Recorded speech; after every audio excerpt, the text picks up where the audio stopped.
விவசாயி, mechanic, engineer, இப்படி அப்பாக்கள் யாரா இருந்தாலும் அவங்க கனவெல்லாம் அவங்க பசங்களுக்கு ஒரு best college. AAA college of engineering and technology, Sivakasi. Counselling code 4680. Congress மாநில தலைவர் பதவியிலிருந்து விலகுவதில் உறுதியாக இருப்பதாக செல்வ பெருந்தகை தெரிவித்துள்ளார்.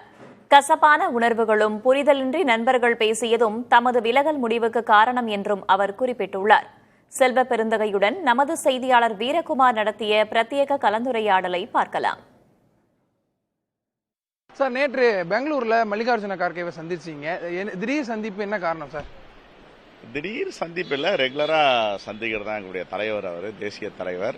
ஏற்கனவே நான் தேர்தலுக்கு முன்னாடியே சொன்னேன், தேர்தல் முடிந்தவுடன் நான் மாநில தலைவராக தொடர்வதற்கு வாய்ப்பில்லை.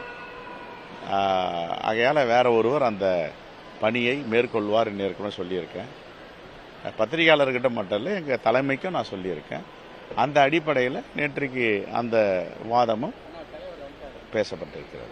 ஏற்கனவே தேர்தலுக்கு முன்பு சொல்லியிருந்தீங்க, நீங்க ஏற்கனவே ஒரு முறை அவரை சந்திச்சு பதவி விலகிறதுக்கான பேசியிருந்தீங்க. நேற்று சந்திப்புல என்ன சார் நடந்தது? என்ன அவர் தரப்புல வச்ச வாதங்களா இருந்தது? அவர் கொஞ்சம் பொறுமையா இருங்க, நான் கூப்பிடுறேன்னு சொல்லியிருக்காரு. உங்களுடைய பதவி காலம் முடிவடைய இன்னும் கிட்டத்தட்ட 6 முதல் 7 மாதங்கள் இருக்கு. இருந்தாலும் நீங்களாவே முன் வந்து தேர்தலுக்கு முன்பாக இருக்கட்டும், இல்ல இப்பயும் வாலண்டியரா நீங்க பதவி விலகிறதுக்காக தயாரா இருக்கீங்க. என்ன காரணம் சார்? இல்ல, தேர்தலுக்கு முன்பே நான் சொன்னேன். தேர்தல் முடிவுகள் அது எப்படி வரன்னு தெரியாது. தேர்தலுக்கு முன்பே சில கசப்புணர்வுகள், நண்பர்கள் எல்லாம் ஒரு புரிதல் இல்லாமல் பேசுவது, இப்படிலாம் இருந்தது. என்னுடைய உள்மனசு சொல்லிச்சு, இனிமேல் அதை தொடர வேண்டாம். அப்போ இது மாதிரி ஒரு பதவியில் இருந்தால் யார் வேண்டுமானாலும் என்ன வேண்டுமானாலும் பேசுவாங்க. அதனால் இனிமேல் நாம் இந்த பதவியில் தொடர்வதற்கான வாய்ப்பில்லைன்னு என் மனசு சொல்லிச்சு. நான் அதை பத்திரிகையாளர்கிட்ட ஏப்ரல் மாதமே சொல்லிட்டேன். ஏப்ரல் முதல் வாரத்திலேயே நான் தேர்தலுக்கு பிறகு இந்த பதவியில், தலைவர் பதவியில் தொடர்வதற்கு வாய்ப்பில்லை, இன்னொருவர் செய்வார். அதை எங்கள் தலைமைக்கிட்டே நான் சொல்லியிருக்கேன்.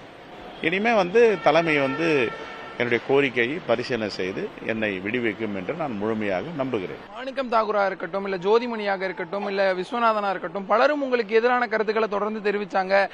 உங்களுக்கு எதிராக செயல்பட்டதா ஒரு கருத்து பரவுது. அது உண்மைதானா சார்? என்னதான் சார் நடந்திருக்கு? நான் ஒரு நாளைக்கு விபரமா மனம் திறந்து உங்கள்கிட்ட பேசுவேன். உங்ககிட்ட பேசாம யார்கிட்ட பேச போறேன்? உங்ககிட்ட தான் பேசுவேன்.